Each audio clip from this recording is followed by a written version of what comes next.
अम्बेडकर के द्वारा लिखित संविधान को मैं सादर वंदन और अभिनंदन करता हूं। साथ ही सभी मूल निवासी समाज में पैदा हुए सभी महापुरुषों को सब नमन और वंदन।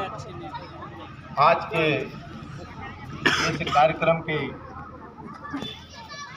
अध्यक्षता कर रहे भाई नंदलाल बौद्ध जी को और वर्तमान सरपंच को बहुत बहुत बधाई देना चाहता हूं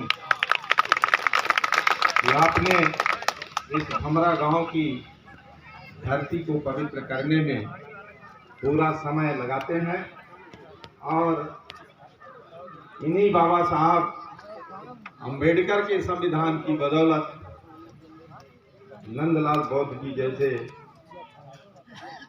हमरा गांव के सरपंच के पद पर चुनने में सफल हुए। इसके लिए भी सरपंच की भी बधाई। यद्यपि किसी भी राजनीतिक व्यक्ति का नाम लेने से ये बात आ जाती है कि वो राजनीति की बात हो रही है, जबकि अभी दाऊ साहब आरडी सिंह जी ने कह दिया है कि बिना राजनीति की बात किए ये जीवन ही अधूरा है। बिना राजनीति के कोई भी सामाजिक कार्य भी संभव नहीं है। ये मैं भी उनकी बातों का समर्थन करता हूँ। अभी एक आदिवासी भाई ने कविता के माध्यम से कहा कि हमको ऐसी पीएम चाहिए। पीएम का नाम ले लिया, ये आज़ादी का मतलब है कि हम आज़ाद हैं। हम जिसको चाहते हैं अपने दिल से उसका नाम तो लेंगे ही। इस नाम को लेने में क्या बुराई है? चाहे वो राजनीतिक व्यक्ति हो चाहे सामाजिक व्यक्ति हो, पहला नंबर तो वो मानव है। यदि मानवीयता को हम मान करके चलते हैं, मानवता की बात की परिभाषा हम बताते हैं हर जगह, तो मानव तो वो भी है, चाहे राजनीतिक व्यक्ति हो चाहे सामाजिक व्यक्ति हो और चाहे कोई उद्योगपति क्यों ना हो, वो भी मानव है। हाँ, उसके कार्यक्षेत्र अलग अलग हैं, कार्यक्षेत्र पर हम उसके नहीं जा सकते। सभी उपस्थित मंच और आए हुए सभी आगंतुकों को मैं आज इस हमारा गांव की धरती में सभी को वंदन और अभिनंदन स्वागत करते हैं। साथियों, मैं दो विषयों पर बात करने के लिए, ये विषय भी है क्रांतिकारी बिरसा मुंडा जी की प्रतिमा का अनावरण आज यहाँ हुआ है, और साथ ही सबसे प्रमुख विषय है आज संविधान दिवस 26 नवंबर 1949 को ये भारत का संविधान बाबा साहब अम्बेडकर ने बना करके तैयार किया था। लेकिन ये संविधान लागू क्यों 26 जनवरी को हुआ, इसके बारे में भी विचार करना चाहिए। जब 26 नवंबर को बनकर के तैयार हो गया था तो उसी दिन लागू भी होना चाहिए था।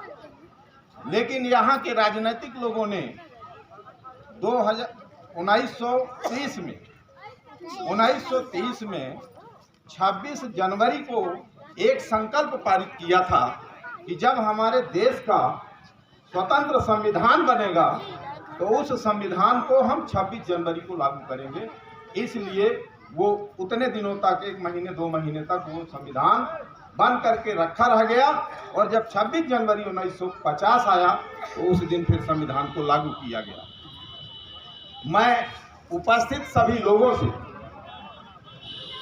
ये एक बात पूछना चाहता हूं कि कितने लोग ऐसे हैं जिनके घरों में संविधान की पुस्तक है?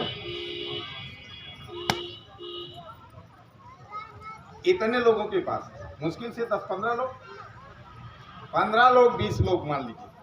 बाकी यहाँ 300 के करीब आबादी है। यहाँ बैठे हुए 300-400 के लोग हैं।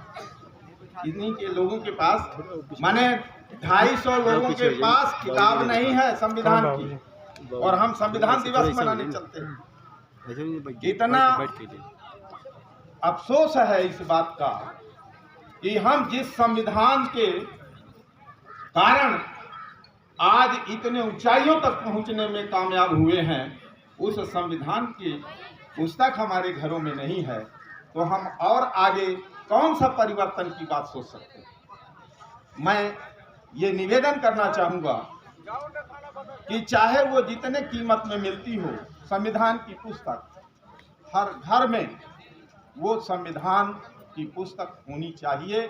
और जब पुस्तक होगी तो हम उसको पढ़ेंगे। हम नहीं पढ़े हैं तो हमारे लड़के बच्चे जो पढ़ रहे हैं उनको पढ़ाने के लिए हम प्रेरित कर सकते हैं। जैसे अभी यदि रामचरितमानस की बात करें तो लगभग हर लोगों के घरों में रामचरितमानस की पुस्तक होगी। नहीं होगी तो जब हम घर का निर्माण करते हैं तो रामचरितमानस करवाते हैं और वो 24 घंटे का होता है। रामचरितमानस का पाठ 24 घंटे का होता है। और हम जब किसी महापुरुष के बारे में, उसकी जीवनी के बारे में बताने के लिए खड़े होते हैं किसी मंच पर, तो हम लोगों के पास समय नहीं रहता है, क्योंकि हम जिस दकियानुसी विचार को, जिस पाखंड को एक को दूर करने में लगे हुए हैं, वही दूसरे विचारधारा में भी वही पाखंड की नींव डाल रहे हैं। घंटों तक हमें फूल माला पहनाने में लग जाता है। बाबा साहब अम्बेडकर ने कहा है कि मुझे मूर्तियों में मत पूजना, मुझे पुस्तकों में पढ़ना। और आप इसी प्रतिमा से देखिए, उनके हाथ की उंगली इस तरह से है। इसका दो अर्थ है। एक तो ये है कि संविधान तो मैंने लिख दिया है, लेकिन